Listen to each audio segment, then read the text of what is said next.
Good morning, good morning. Good to see so many familiar faces and folks I don't know. So I'm Tony Hill, and basically this is making content come alive.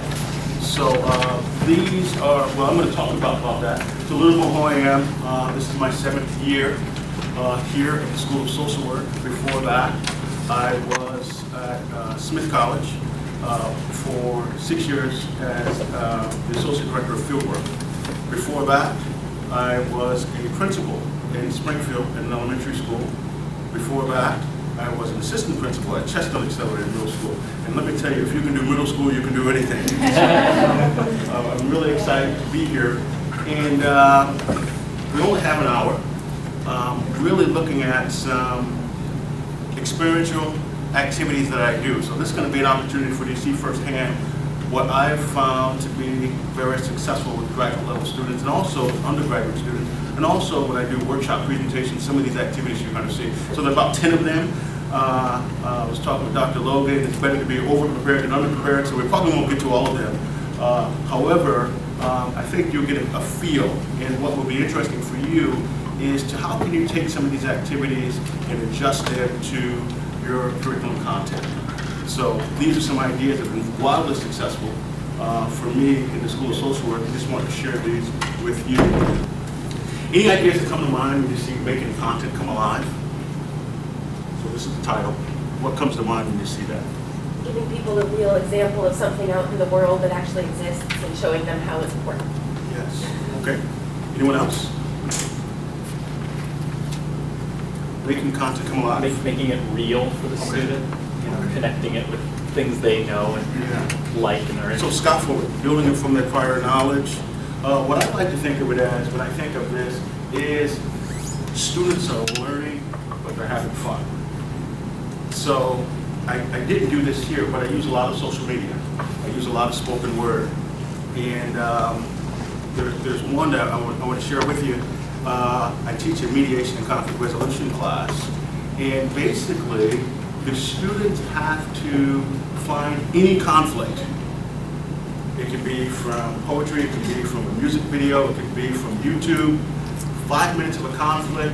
And this has really been amazing because I never knew about Big Bang Theory.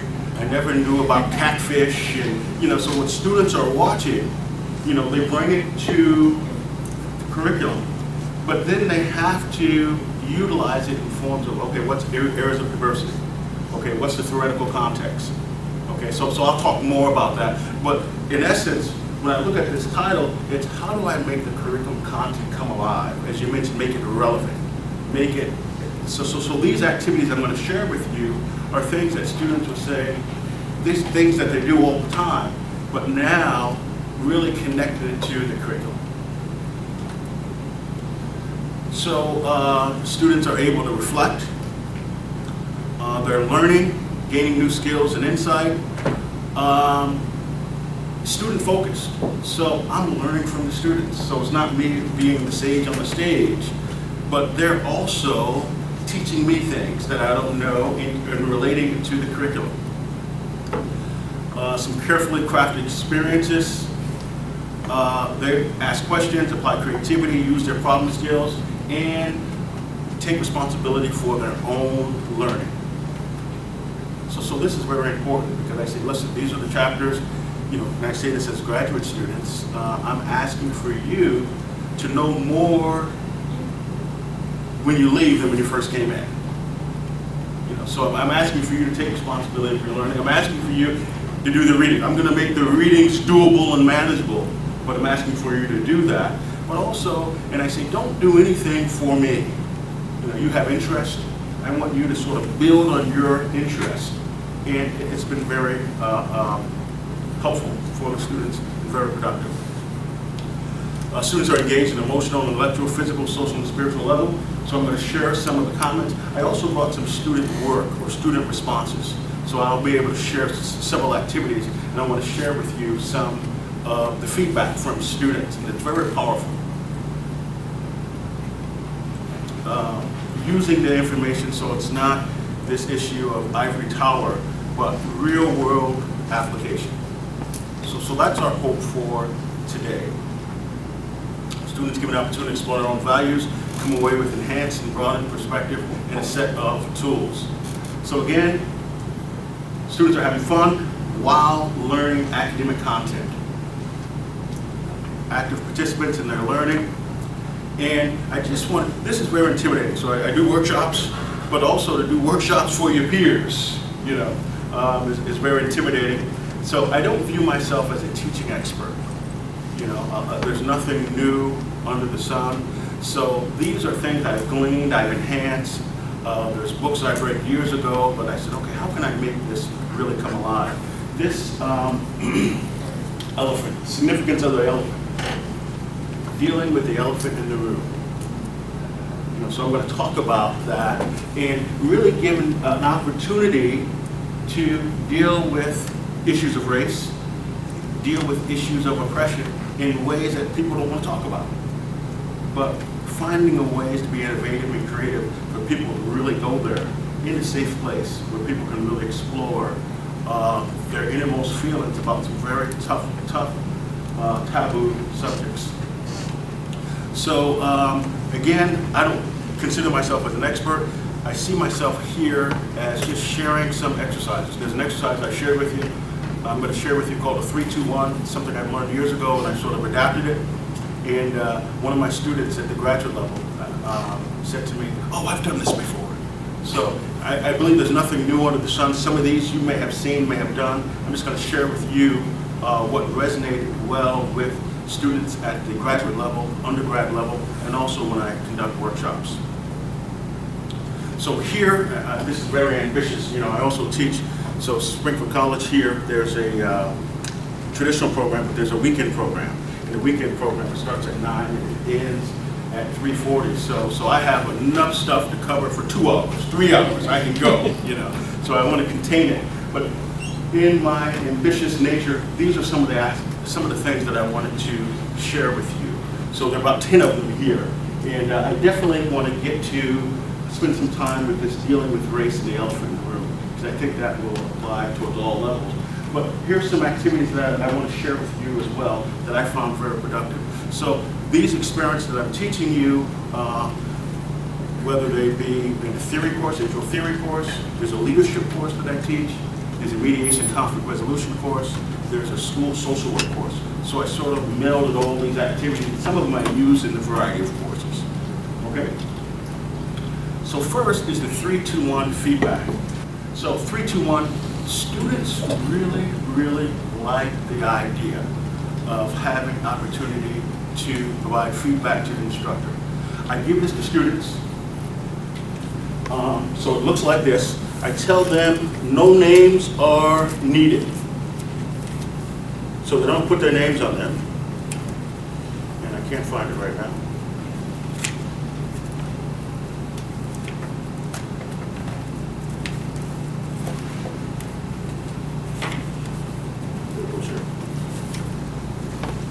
So I call it 3-2-1, ticket to leave. And you may have done, anyone do stuff like this? So what's interesting is that students have a chance to give me feedback. No matter how clearly I think I explained the syllabus, I always get questions back. So no names are needed. Everyone fills it out at the end of class. I do it several times throughout the semester. I also do it to help me make mid-course changes. So now I know. So students really like that idea, and the downside of it is that some people say, well, we need more role plays. And other people, well, I don't like role plays. I'd never do, you know. So you have to take in mind that. But basically, it's 3 things you want to say or what you learned about today's class, 2 questions or things that you're unsure about, and 1 burning thought or suggestion that you have to improve the learning in class. So that's been very helpful for me. I'll share with you some of the feedback that the students said. I also do it at the end of the course as well. So what have you learned from this course? 2 activities that stuck out for you. 1 suggestion about what you wanted more from this course. Or that 3rd one might be, what are some constructive feedback for Dr. Hill? Oh, you're wonderful. No, I want, what critical feedback do you have for me? What can I do to improve, to make this more beneficial? Or I may ask, what things I didn't cover that you wish you would have had? So that really helps me while I look at this. This really gives me the opportunity to make some changes in developing the course going forward. So this is the school social work course.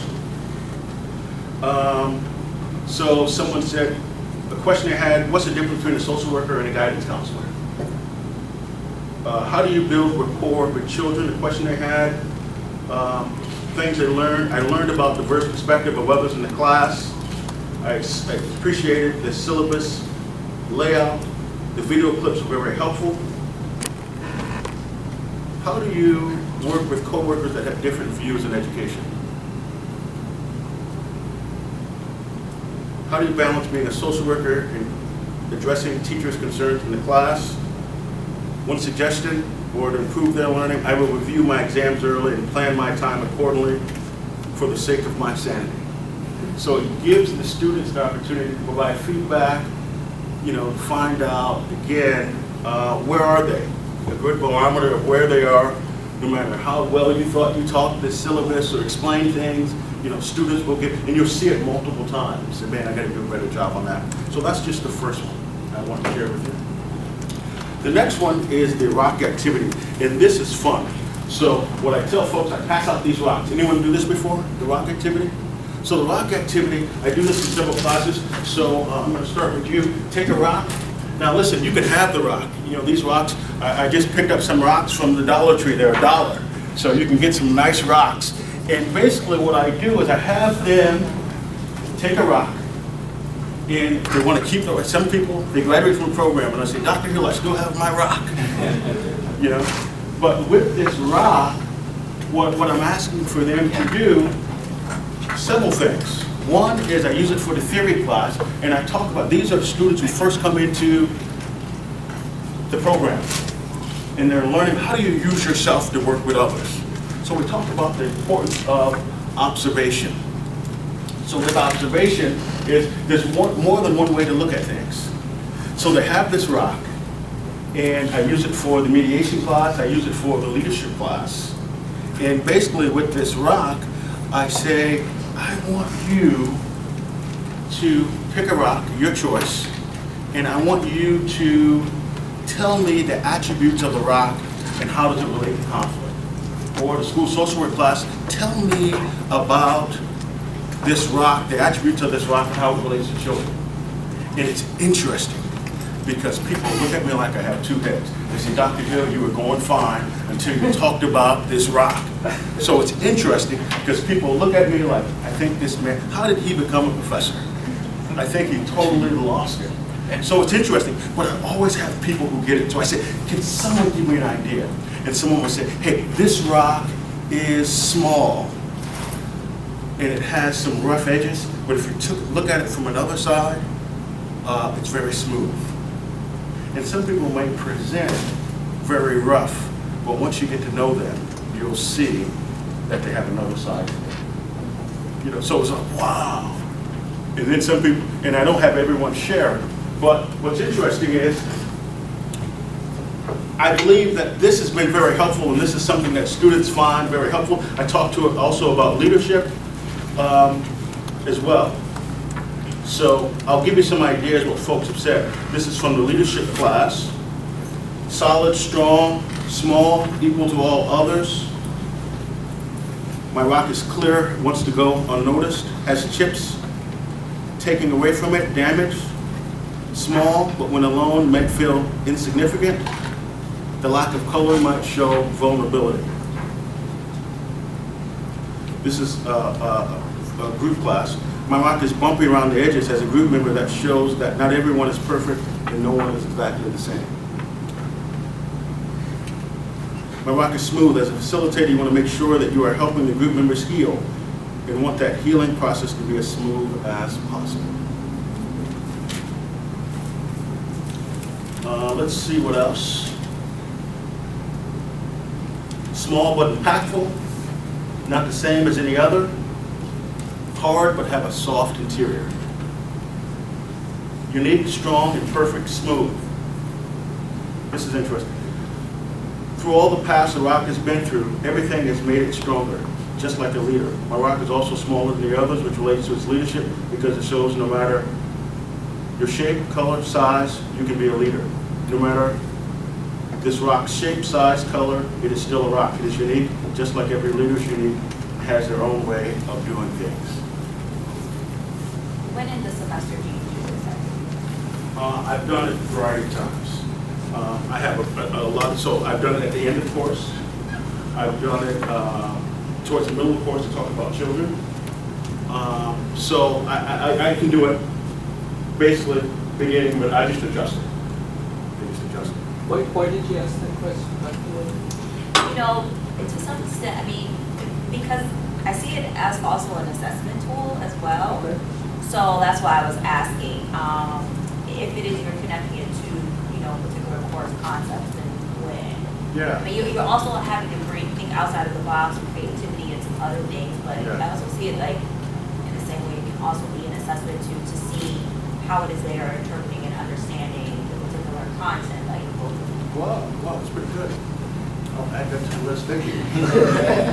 And what's interesting about using the activities is that, again, I'm not saying on stage, that I'm learning as well from others about, yeah, I never thought of it that way. You know, but it's always interesting to see these puzzled looks, and then to see, some folks just write great poetry about this rock.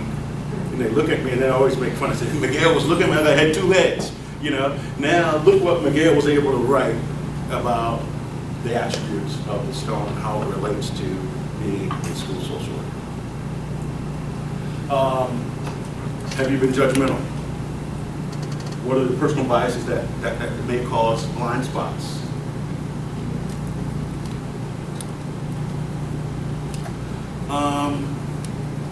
Here is this is one I was sharing with you earlier. So this is the mediation and conflict resolution course, and basically this is an opportunity. It's their oral presentation that students have to do. They have to work in groups. I always have some students who also want to work individually, but it's very few and far between. But here, the students have to find a clip. And this is very interesting because students will watch a movie and they will say, I'm going to do it on this movie or show. You know, some of the feedback from students are like, man, there's so many shows I'm not even aware of. You know, so some very interesting, very innovative students will, you know, how to get away with murder. It might be specific content areas. They might find a clip on bullying or something along those lines. But what's interesting with this, anything related to conflict resolution, is they find a conflict. Now what they have to do is they have this frame where they have to find what's the conflict, what's the precipitating event. So what's the issue? What led up to the conflict? What's the nonverbal communication? So they're really, really looking at this clip. It's up to 5 minutes. They're really, really deeply examining this clip in ways that they wouldn't have otherwise. Then, again, nature of the conflict, techniques, how was the conflict resolved? And if it wasn't resolved, how would you resolve it? Then we talk about issues of diversity. And issues of diversity is not just race, not just gender. Right, I guess good. No, good to see you. Thank you. Not just race, not just class, not just gender, but really looking at diversity. It could be age, it could be generational differences. So really being expansive of what we're talking about as far as diversity. It could be homophobia, you know, some homophobic comments. So really being expansive listening of what diversity is. And then I want to know what's the theoretical context. So I'm asking folks, okay, what theories do you see? So whether it be strength-based theory, whether it be object relations, whether it be psychodynamic, you know, what's going on if you had to give an idea. So give some, so students are having fun. They love this. But the key is, how do I connect it to the content? So they're learning, they're having fun, but also they have to read the book, they have to integrate information. In order to do all these things, they're looking at it in a totally different way. Make sense? This is a great activity that I utilize. And I'm rushing through these so I can get to the issues relating to race. So here, this is the vote with your feet activity in 4 corners of the room. So I get folks up and running. Familiar? So I get folks up and running. So one corner, strongly agree, disagree, strongly disagree, 4 corners of the room. And then I will ask some questions from the reading assignment. So this gets them up. And then and always folks will say, I want to be in the middle. I'm neutral on this. So I said, well, let's get some folks. Okay, you stay in the middle. So I asked questions of them, and then I look and see, man, everyone is strongly agree. And I have one person over here that strongly disagree. So then I have that person talk to me, and I have a representative who strongly agree. And then I say, if someone says something that changes your thinking, you're free to move to another corner. And then we have a discussion about that. So they're up and moving, discussing the content, and just hearing from everyone. And you get a chance to, folks who won't raise their hand all the time or anything like that, you're really getting a chance to call on folks to explain their thinking. So this is fun activity that folks love to do, get up and move. Here is the theory course where we talk about addiction. And here are some of the questions. Alcohol, in the aggregate, is a much greater cause of death and disability than cocaine, heroin, and cannabis are together. And folks will think that, with heroin, the opioid addictions, what's going on, but this is a true statement. So folks who've done the reading versus folks who just didn't do the readings or think they know or are misinformed, they'll go to different corners of the room. And it's very interesting to have people explain why they're in different corners of the room and their reasons why. And then also see people sort of move. And there's some people like stay in the middle, they're doing this, So then someone will say something and then they'll move into a certain segment of the room. This draws a lot of feedback. Substance use is a consequence of ignorance. So we talk about that. We talk about public media. People know about drug, but just hearing people give their opinions. People know that drugs are bad. So why do people use still? Here's another one. No matter what drug we look at, only a minority of people using it will develop medical or psychological problems. That's also a true statement. So this is from one of the textbooks. Finding information from the textbooks, putting it in this exercise really engages students. From the school social work course, all students can learn.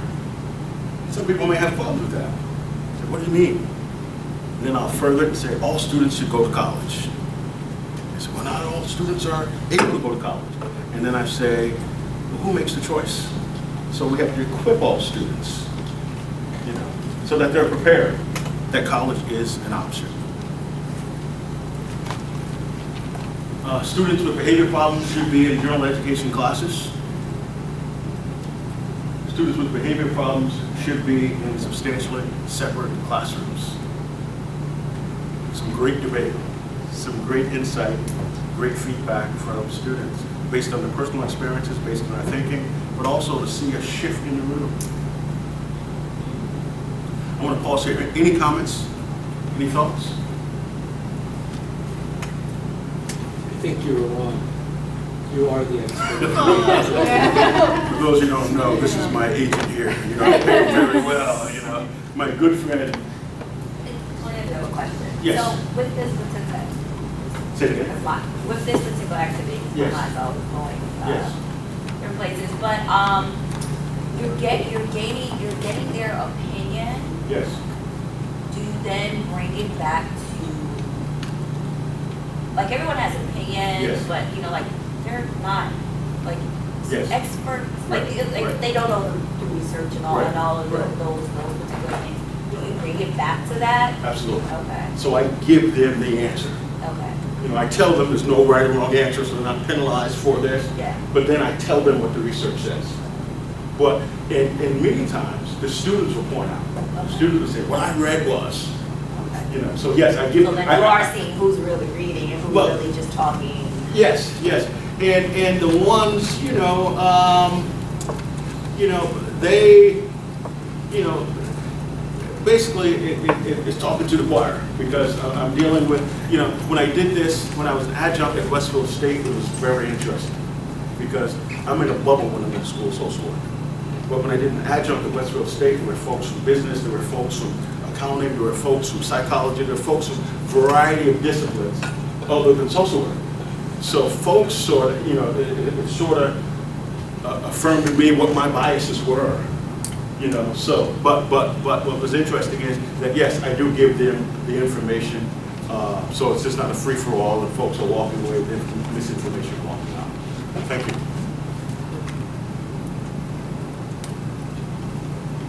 This is interesting. Teachers should be trained to address the social and emotional needs of students in their classrooms. So the social workers said yes. So then we talk about, man, it's tough being a teacher today. I shared with them, I did some teacher workshops, and I asked a room full of 50 or 60 teachers if they would recommend, if they had someone come to them to recommend a teaching profession, how many would recommend and endorse teaching as a profession? Guess how many hands went up? Not one. Not one. So think about, it's tough. The pressures, get the scores up, and the pressures on teachers are tremendous. So we have conversations to talk about that. Yes, this is right, teachers and dignity violations that occur, but we talk about, my goodness, and I also share with them too, is that teachers don't want to be considered clients, but think about if you can work hand in hand with the teacher, and that teacher's teaching 20, 25, 30 students a year, and you're able to help the students not take it personal and see the impact of trauma and work successfully with students, boy, you're doing a great job, not as a social worker, not only working with students and their families, but also working with teachers to make an impact on the lives of our students. But again, don't call them clients. Don't call, you see, that's not going to work over well. All right, so let's look at this issue of race. So dealing with the elephant in the room. How am I doing for time? Oh, doing good. Dealing with the elephant in the room. So I found this, I think there was a mental health day on campus. I think it was about suicide on campus. So I saw they had something like this. It said, the elephant in my room is. So I think any great instructor, what do? You don't reinvent the wheel, but you beg, borrow, and steal. So I stole this activity, and I said, I need a copy of that. So I made a copy of it, and I used this as an activity. I went to Toys R Us, and I bought me a nice elephant, and I said, we're going to talk about issues of race and racism, and we're going to deal with the elephant in the room. So not only, so it's a great visual, but not only issues of race, but all the isms. So we're going to have conversations and talk about that. I said, we don't talk about race, religion, and politics. So I said, I got to create a safe environment. We're going to have courageous conversations of dealing with issues that we don't necessarily deal with. So we go there. So I have a lot of video clips. There's a great video clip by Melody Hobson called Color Brave, being color brave instead of color blind. So we go there, intense emotional topic of race and racism and other forms of oppression. So I asked the students, and I said, what are some of the topics that we don't talk about?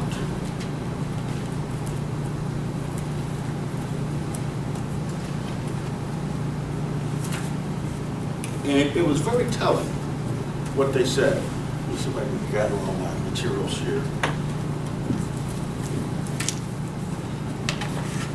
Here it is.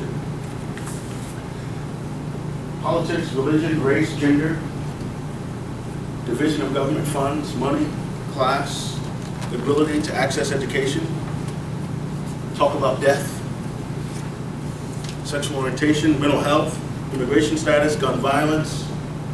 So here is something that really, and I had students do this in groups. So they don't have to raise their hand, and, you know. So it's very interesting. So when you're talking about mediation and conflict, where is conflict? Conflict is everywhere. How do you sort of use yourself as a social worker? How do you use yourself as an instrument of being of help to others? How do you sort of have self-awareness about what your triggers are, what's going on for you, and how do you sort of suspend that and be of benefit to your clients? So this is a good activity that I like to use, and there are several activities I'm going to share with you now that I utilize on talking about very sensitive, taboo subjects. Asking the conversation of students, what are some things that have been helpful and you think will be helpful to fully engage in courageous conversations about this topic?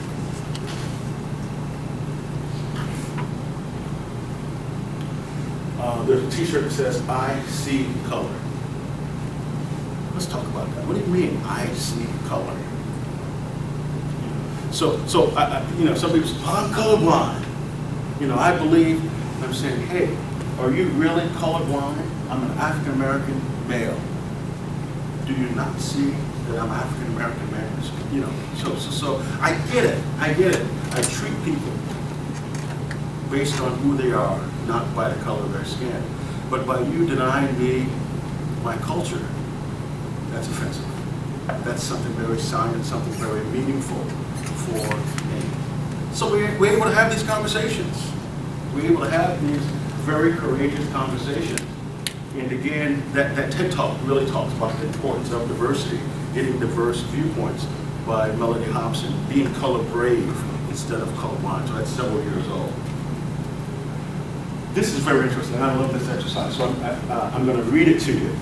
And I'll share with you, I've done this exercise several times. So there's a sociologist, an old text. I remember reading this when I think I was an undergrad. So it's an old text, two nations, black and white. And I believe it was in 1992. And it's still relevant today as it was back then. And I sort of did a spin on it. So this was an activity that he had. And I'm going to read it to you. And again, students will put their names on it. But it really, really gives people an opportunity to talk about what does race and mean in American society today. So simply, what I do, I say to them, I read this to them, and actually I have a copy of it. And I pass it out. And I say this, you will be visited tonight by an official you never met. He begins by telling you that he is extremely embarrassed. The organization he represents has made a mistake, something that hardly ever happens. According to the records, he goes on, you were to have been born black, and I've added Latino, to another set of parents far from where you were raised. If you are black or Latino, you're going to be white. You're going to turn white. However, the rules being what they are, this error must be rectified, and as soon as possible. So at midnight tonight, you will become black, white, or Latino. And this will mean not simply a darker or lighter skin, but the bodily and facial features associated with African, white, or Latino ancestry. However, inside, you will be the person you always were. Your knowledge and ideas will remain intact, but outwardly, you will not be recognizable in anyone you know. Your visitor emphasizes that being born to the wrong set of parents was in no way your fault. Consequently, this organization is prepared to offer you reasonable recompense. Would you, we ask, care to name a sum of money you might consider appropriate? He adds that the group is by no means poor. It can be quite generous when the circumstances warrant, as they seem to be in your case. He finishes by saying that the records show you are scheduled to live another 50 years as a black, white, or Latino man or woman in America. How much financial money, how much money, recompense, would you request? So again, they have this form. I've also had it on index cards, and no names needed, and folks will write down how much money and why. Any thoughts about, and I'm gonna share with you what, I've done this with workshop participants, adults, I've done this with undergrad, I've done it with grad. Any thoughts about money amounts that folks would want? Would I get to keep my job and my family and everything? Yes, you get to keep your job. Yeah, However, you're gonna you'll be an African-American female, Sure. so whatever issues that being African-American female, you're gonna experience. Sure. And everyone's gonna see you as an African-American female for the next 50 But I years. have my same parents. Yes, but you still be socially, you will experience what African-American females experience. I don't hang out with people, so I think my life will not change at all. What's interesting is that some people will say 0. Yeah. I'm still the same person, and it doesn't matter. And then some people will say 5 billion, because I know what being an African-American female, that people I won't be doing. So I need something to buffer me from the racial oppression that I'm going to experience. So I want to be compensated for that. So very interesting dynamic. And then there's always someone to say, if people are going to give me the money, I got these college loans. So people are going to, I got to pay for these loans. So if they're going to give it to me, I'm going to take it. So folks will run the gamut, but more than likely, there are always people that will say nothing, 0, I'm still the same person, But then there's people who say, man, I know that I will not be treated the same, that I'm always going to have to prove myself, that I'm always going to be looked upon as being inferior and that sort of thing, so I'm going to ask for as much money as I can. Interestingly, the students of color will talk about 2 things. They'll say, if I turned white, my life would be easier. There are things that I would not have to worry about. And then also with students of color, also, they say, I'm going to lose a lot when I think about my culture, my food, my traditions, language. I'm going to lose a lot. So I want to be compensated as a result. So this is very interesting of dealing with the elephant in the room of students being able to talk. And again, I don't have students put names on them, but what's interesting is like, I'm like in this case, I'm the expert because I've done this activity so many times. So even before looking, I'll say to them, even before looking at the cards, I'm going to tell you what the answers are. Several of you are going to say 0, and these are the reasons why. And several of you are going to say 5 billion. I mean, I've gotten to trillions, of really talking about what they feel it would be like if they changed their racial identity. Has anyone offered to pay money to the foundation? Because I'd be willing to pay. Because I would get privilege and power, right? Yeah. No one, you're the first, Miguel. No. Also, when we're talking about simple issues, there's a great activity I use, and I just ask the question, who are you? So looking at multiple identities, and then someone will answer, and I'll say, who are you? Who are you? Who are you? So we talk about the importance of not being constrained to one aspect of your identity. And sometimes you have privilege, and sometimes you might be targeted. But we look at some multiple aspects of one's identity. And the list could go on. So we talk about multiple aspects of one's identity. This is a great activity that we utilize. Who are you? What makes you unique? What is your lens in viewing the world? What is your lens in viewing yourself? A noted theologian, New York Times bestselling author T.D. Jakes, Bishop T.D. Jakes says, don't let anyone put you in a box unless you're dead. So we talk about this issue of, you know, allowing, being complex, not being put into a box.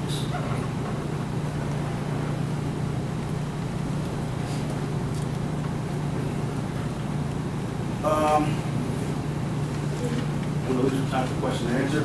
Here is something I use for the school social work course. So this is very interesting because I want them to surface what their own experiences were being in schools. So you're going to be a helper, but I want you to have awareness of what your experience was like. So here, who was your favorite teacher? And they said, which level? And I said, it could be, we're working in schools, so talking pre-K to 12, so it can be elementary, middle, and high. Who was your least favorite teacher? And you'd be amazed some of the horrors and traumas that folks have experienced in their school and towards them in their families. Based on gender, based on race, based on immigration status, you'd be surprised some of the stories that folks will say. And some folks have a very strong reaction. Some folks don't remember well, but some folks will tell you, I remember Miss so-and-so, you know, she went above and beyond, she treated me like family. You know, so it's very interesting to surface this, the power of schools to really shape the lives of students. And then what we do is ask, who motivated you to do well in school? So who motivated you to do well, and how did they inspire you? What did they say? And what I share with them is that this is what you're going to bring to the table when you work in schools. Because I'm convinced that what motivated you, and there's a listing that we'll do, so we might do this as a carousel brainstorming activity, and we'll look at all these qualities and we'll say, this is what you're going to provide to your children. So we'll say, I'm convinced that what worked for you collectively, will work for the children.